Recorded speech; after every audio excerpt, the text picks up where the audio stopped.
بسم اللہ الرحمن الرحیم۔ خواتین و حضرات، السلام علیکم ورحمۃ اللہ۔ دورہ مضامین قرآن میں آج 14ویں پارے کے مضامین آپ کی خدمت میں پیش کیے جائیں گے۔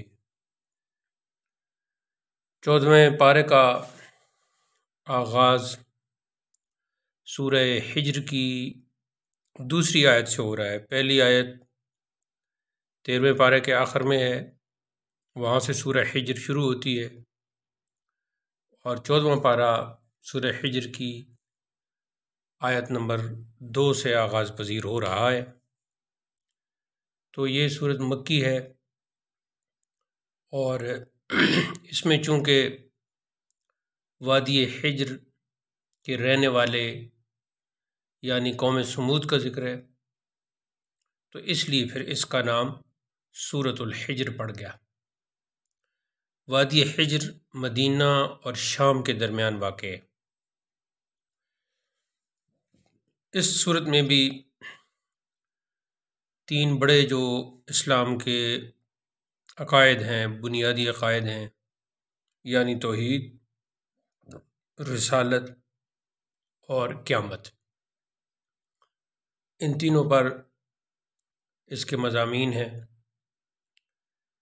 ابتدائی آیات میں فرمایا کہ اے محبوب، یہ کافر اگرچہ آج مسلمان ہونے کے لیے تیار نہیں ہیں، مگر ایک وقت آنے والا ہے جب یہ تمنا کریں گے کہ کاش ہم مسلمان ہوتے، لہٰذا آپ انہیں ان کے حال پر چھوڑ دیں، یہ کھاتے پیتے رہیں، دنیا کے مفادات میں مگن رہیں، امیدوں اور تمناؤں کے دھوکے میں پڑے رہیں، عنقریب انہیں دنیا کی بے ثباتی کا پتہ چل جائے گا۔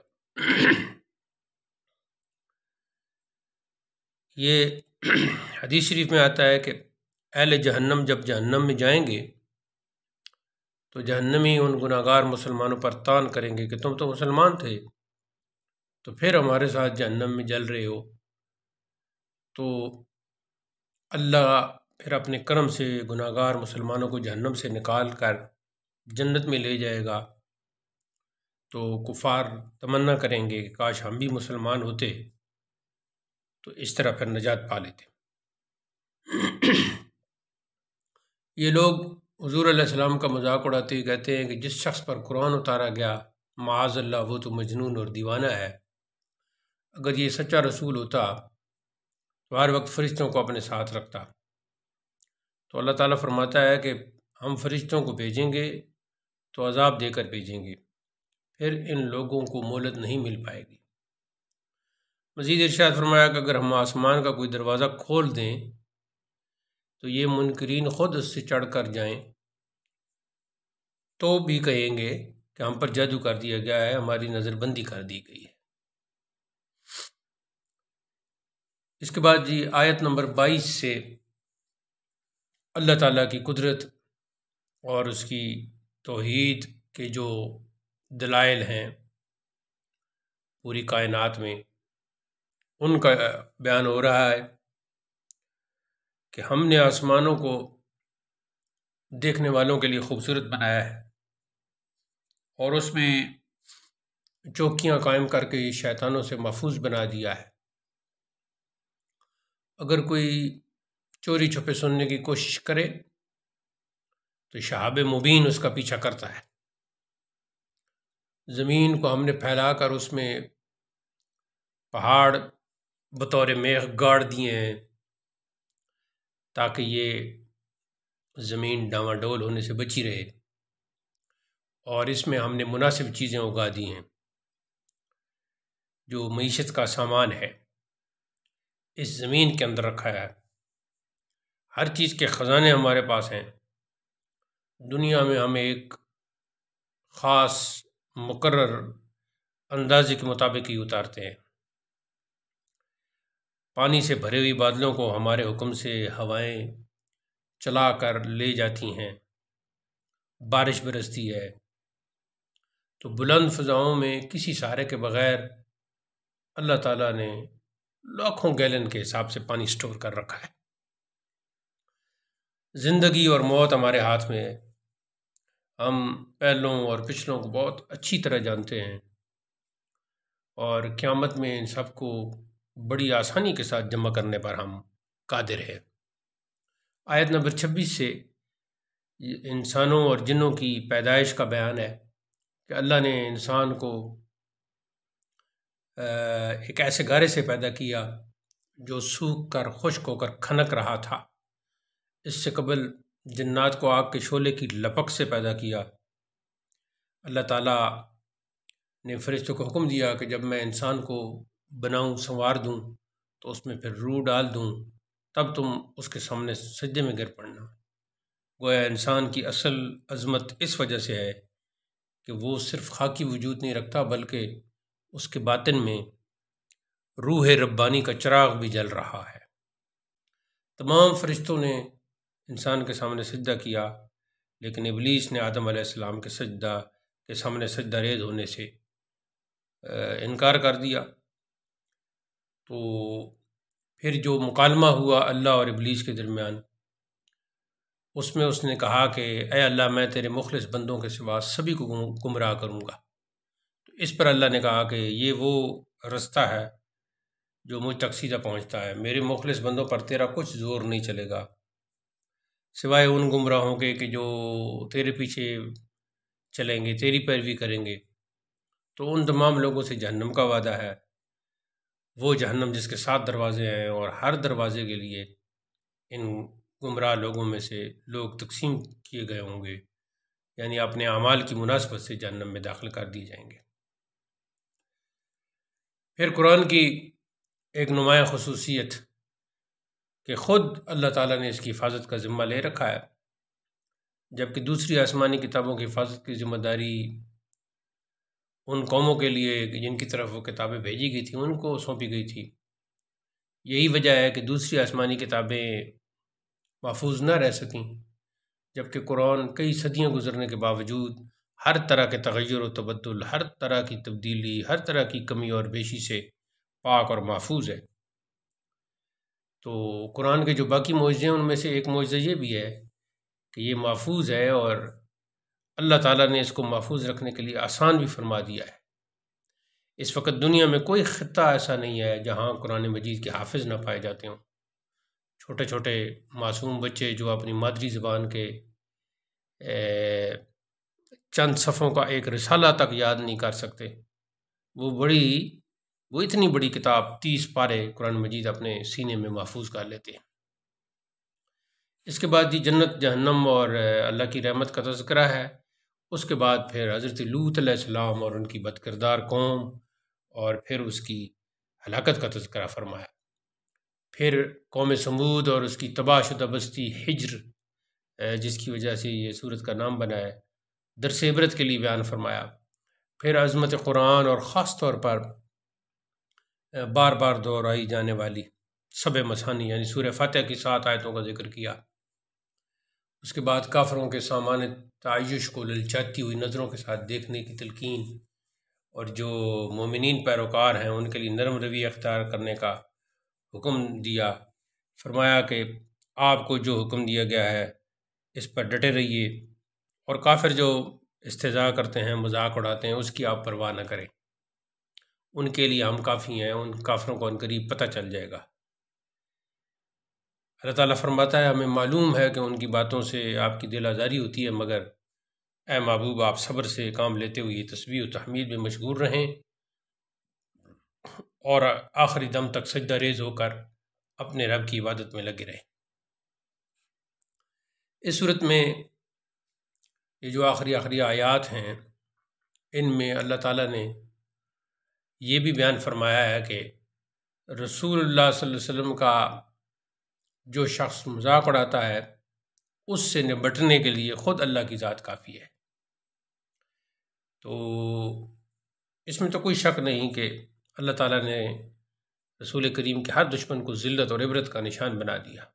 ابو جہل ہو، عتبہ ہو، شیبہ ہو، ولید ہو، امیہ بن حلف ہو، عقبہ بن ابی معیط ہو، یہ سب بڑے بڑے منافقین جو تھے رسول اللہ کو مذاق کا نشانہ بناتے تھے، اللہ نے بدر کے میدان میں ان کو حسرتناک انجام سے دوچار کیا۔ یوں ہی ابو لہب کا جو حشر ہوا زمانہ جانتا ہے، نیز اس کے ایک بیٹے نے جو آپ صلی اللہ علیہ وسلم کا استہزاء کیا، مذاق اڑایا، تو پھر نبی کریم نے بد دعا کی کہ اس کو جنگل کا جانور کھا جائے۔ چنانچہ بد دعا پوری ہوئی، یعنی کہ خلاف، جو آپ نے بد دعا کا لفظ تو نہیں کہنا چاہیے، یعنی جو آپ نے دعائے خلاف کی تو وہ پوری ہو گئی کہ ایک کاروباری سفر کے دوران جنگل میں وہ جا رہا تھا، شیر آیا اور اس کو کھا گیا۔ تو یہ یہاں پھر سورہ حجر اختتام پذیر ہوتی ہے۔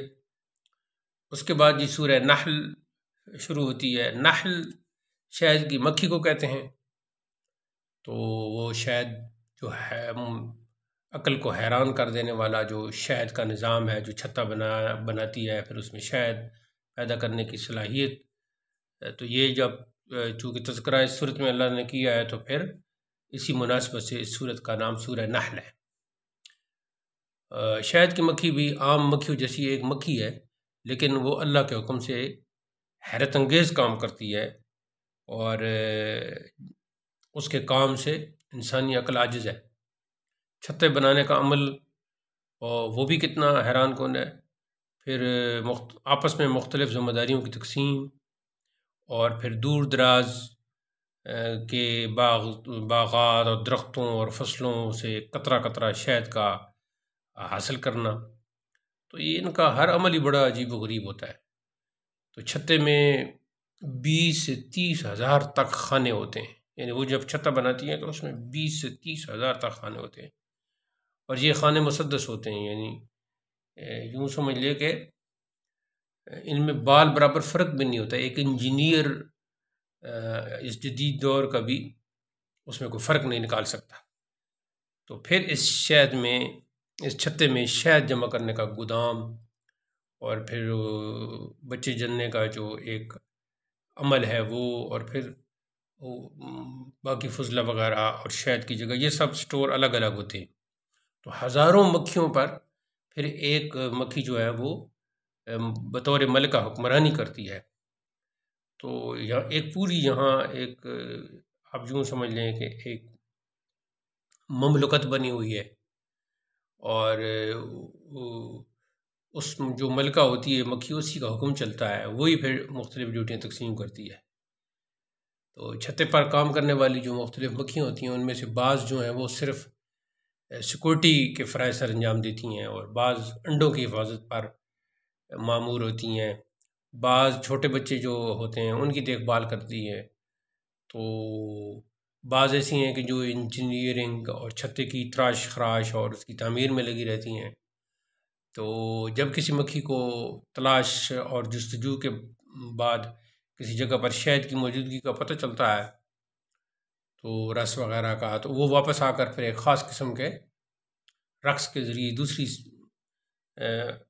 اپنے ساتھیوں کو لے کر منزل تک پہنچنے کے لیے پھر راستے کی نشاندہی کرتی ہے کہ ادھر سے اڑ کے جانا ہے، ادھر سے اڑ کے جانا ہے۔ تو پھر اس میں یہ احتیاط ہوتی ہے کہ جس پھول کو وہ نچوڑ چکی ہوتی ہیں اس پر ایک خاص قسم کی نشانی بھی چھوڑاتی ہیں، تاکہ بعد میں آنے والی کوئی کارکن اپنا وقت ضائع نہ کرے اور وہ خواہ مخواہ دوبارہ نہ آئے۔ اور ایسے ہی اگر کوئی مکھی غلطی سے گندگی کی پر بیٹھ جائے یا کوئی زہریلا مواد لے کے آئے، تو کچھ مکھیاں چیک کرتی ہیں، اس کو چیکنگ پر مامور ہوتی ہیں، تو وہ سارا چیکنگ کرنے والا جو عملہ ہوتا ہے اسے باہر روک لیتا ہے، اور بعض اوقات اسے اس جرم کی سزا کے طور پر قتل کر دیا جاتا ہے۔ تو وہ آپ نے یہ تفصیل سن لی کہ شہد کی مکھی کے یہ جو عجائبات ہیں اتنے حیران کن ہیں، مزید بھی اس پہ آپ تفصیل پڑھے تو آپ حیران۔ تو یہ اس میں بیان ہے۔ پھر مزید اس صورت میں اللہ تعالیٰ کی بہت سی نعمتوں کا ذکر ہے۔ تو آیت نمبر 5 سے چوپایوں کی پیدائش کا ذکر ہے، جس میں انسانوں کے لیے کئی طرح کے فوائد ہیں۔ یہ انسانوں کے لیے راحت کا سبب ہے، ان میں بعض جانوروں کو کھایا جاتا ہے، اور بعض ان میں دیگر فائدے چھپے ہوئے ہیں۔ اب دیکھیں، بھیڑوں کی اون سے گرم لباس حاصل ہوتا ہے، کچھ ایسے ہیں کہ جو بار برداری کے لیے، بوجھ اٹھانے کے لیے کام آتے ہیں، سواری کے لیے کام آتے ہیں، جیسے گھوڑے ہو گئے، خچر ہو گئے، گدھے وغیرہ، تو یہ سب سواریاں بنتے ہیں۔ پھر فرمایا کہ یہ جو سمندری دنیا ہے کہ بحری جہازوں اور کشتیوں کی مدد سے پانی میں سفر کرنے اور سامان منتقل کرنے کا بہترین ذریعہ، اور پھر مچھلیوں کا تر و تازہ گوشت اور زیورات بنانے کے لیے موتی اور جواہرات بھی سمندر سے نکالے جاتے ہیں۔ تو یہ سب قدرت کے جو کرشمے ہیں اور اس کے مظاہر ہیں، ان آیات میں اس کا ذکر جاری ہے، اور اللہ تعالیٰ تک پہنچنے کی اور اس تک رسائی حاصل کرنے کی اس میں تعلیم دی جا رہی ہے۔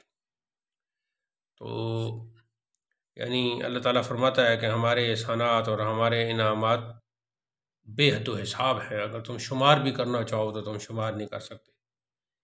پھر اللہ تعالیٰ نے کافروں سے خطاب کرتے ہوئے فرمایا کہ تمہیں چاہیے کہ تم پوشیدہ اور علانیہ، ہر ڈھکی چھپی جو بات ہے اس کا علم رکھنے والے اس رب کی یہ جو بنائی ہوئی کائنات ہے، اور پھر جو اس کا معبود ہونا ہے، لائق عبادت ہونا ہے، اس کا تم اقرار کر لو۔ تم سے پہلے لوگوں نے بھی سازشیں کر کے ہماری تعلیمات کا انکار کیا، تو پھر ان پر ایسا عذاب مسلط کیا گیا جو ان کے وہم و گمان میں نہ تھا۔ ان کی بستیاں اجاڑ دی گئیں، تہس نہس کر کے رکھ دی گئی۔ تو باقی قیامت میں جو ذلت و رسوائی ان کی ہوگی وہ تو خیر الگ ہے، وہاں ان کے جو شرکاء ہیں، ساتھی ہیں، وہ بھی کام نہیں آئیں گے، اور ایسے ظالموں کو ہمیشہ ہمیشہ جہنم میں رہنا پڑے گا۔ ان کے مقابلے میں جو نیکوکار ہیں، متقی لوگ ہیں، ان کا بہترین ٹھکانہ جنت ہوگا، جس میں باغات ہیں اور نہریں ہوں گی، اور یہ ہمیشہ ہمیشہ اس میں رہیں گے۔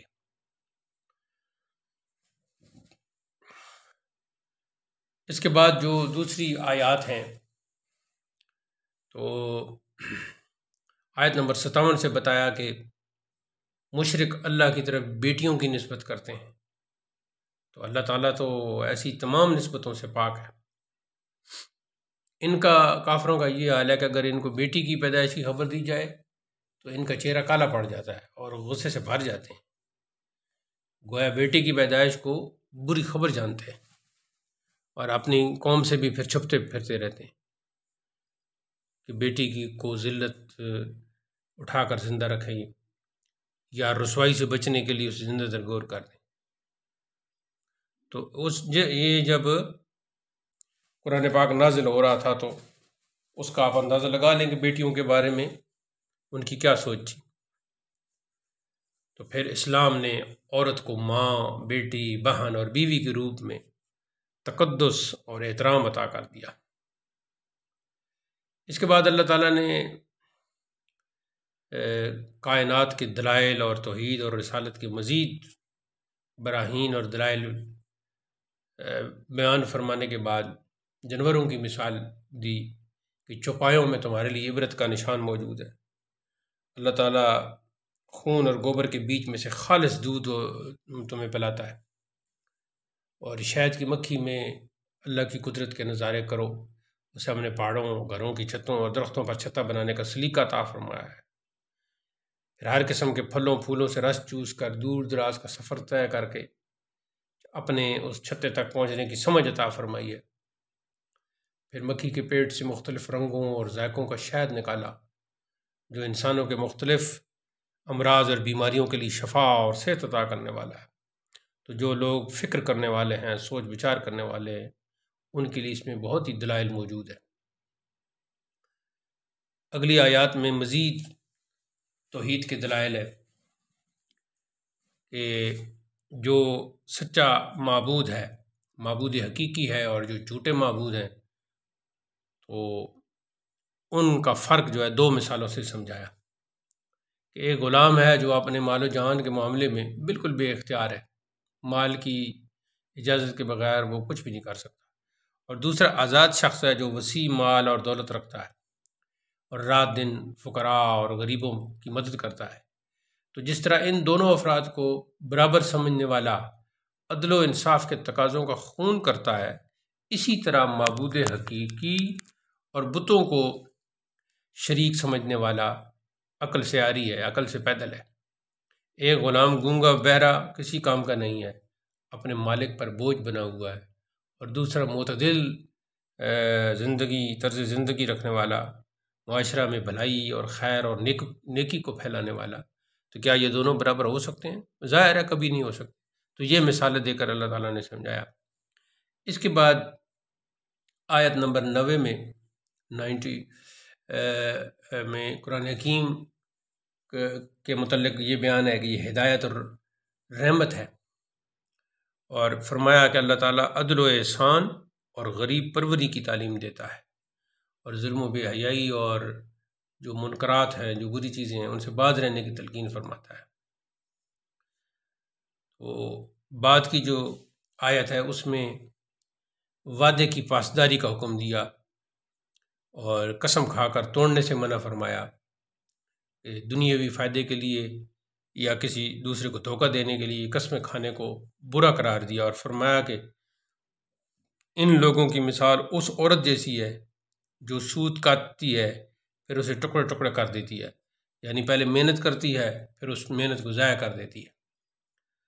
اس کے بعد کی جو آیات ہیں ان میں فرمایا کہ دنیا کے حقیر، ناپائیدار اور نہ رہنے والے فائدے کے لیے اللہ کے عہد کو، اس کے وعدے کو نہ توڑو۔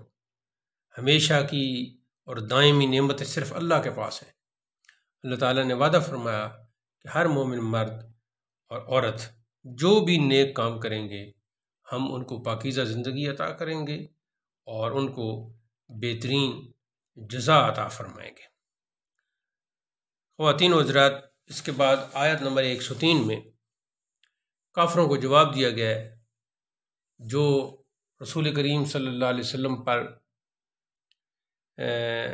یہ افتراء قسم کا باندھتے تھے، بلکہ جھوٹا قرار دیتے تھے حضور کو کہ قرآن اللہ کی طرف سے نازل نہیں ہوا، بلکہ خود ہی محمد صلی اللہ علیہ وسلم نے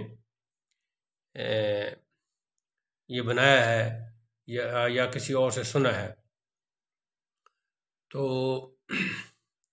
پھر آگے وہ لوگوں کو سناتے ہیں۔ تو اس کا جواب اللہ تعالیٰ نے یہ دیا کہ موٹی عقل رکھنے والا انسان بھی سمجھ سکتا ہے کہ اجمی لوگ آپ کو قرآن کی تعلیم کیسے دے سکتے ہیں، اور انہوں نے غالباً حضرت سلمان فارسی کی طرف اس میں اشارہ کیا کہ یہ ادھر سے آیا ہے فارس سے، تو یہ بتاتا ہے، نعوذ باللہ۔ تو پھر یہ بتایا گیا کہ یہ ایک عجم کا رہنے والا وہ عربی قرآن کی تعلیم کیسے دے سکتا ہے، کیونکہ وہ اجمی ہے، یعنی غیر عرب ہے، جبکہ رسول اللہ پر نازل ہونے والے قرآن کی زبان تو واضح عربی ہے۔ تو کیا تم سمجھتے نہیں ہو؟ آیت نمبر 106 میں یہ حکم بیان ہوا کہ اگر کوئی مسلمان کفار کے نرغے میں آ جائے اور کافر اسے قتل کرنے کی دھمکی دے کر کلمہ کفر کہنے پر مجبور کرے، تو اگرچہ عزیمت تو یہ ہے کہ جان چلی جائے مگر زبان پر کفر کا کلمہ نہ آئے، لیکن پھر بھی کم ہمت لوگوں کو یہ رخصت عطا کر دی گئی ہے کہ اگر دل میں ایمان قائم ہے تو جان بچانے کے لیے ظاہری طور پر کلمہ کفر کہنے سے انسان ایمان سے معروم نہیں ہوتا۔ گویا یہ ایک رخصت دی گئی، ایک ہیلہ بیان کیا گیا۔ اس کے بعد جو آخری آیات ہیں اس پارے کی، اس میں کچھ حلال اور حرام کے حوالے سے ارشاد فرمایا کہ اللہ کے حلال کردہ کو کھانے اور حرام کردہ سے گریز کیا جائے، یہ تمہارے لیے ضروری ہے۔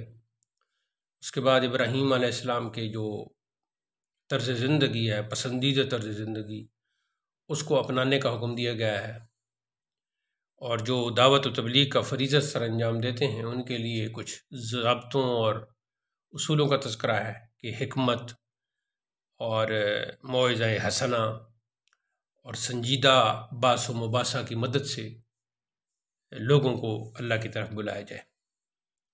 اس کے بعد انتقام اور بدلہ لینے کا قانون بتایا کہ اس میں بھی مساوات پیش نظر رہنی چاہیے، اور حد سے تجاوز نہیں کرنا چاہیے۔ اللہ کی مدد اور توفیق سے دین اسلام پر ثابت قدمی کا مظاہرہ کرنے کی تلقین کے ساتھ آخر میں یہ خوشخبری سنا دی کہ اللہ تعالیٰ جو تقوی اور احسان کرنے والے ہوتے ہیں، جو تقوی والے ہوتے ہیں، اور احسان یعنی احسان کا مطلب ہے اعلیٰ کردار والے لوگ جو ہیں ان کی ہر قدم پر مدد فرماتا ہے، ان کی نصرت فرماتا ہے۔ تو یہ جی 14ویں پارے کے مضامین تھے جو آپ کی خدمت میں پیش کیے گئے۔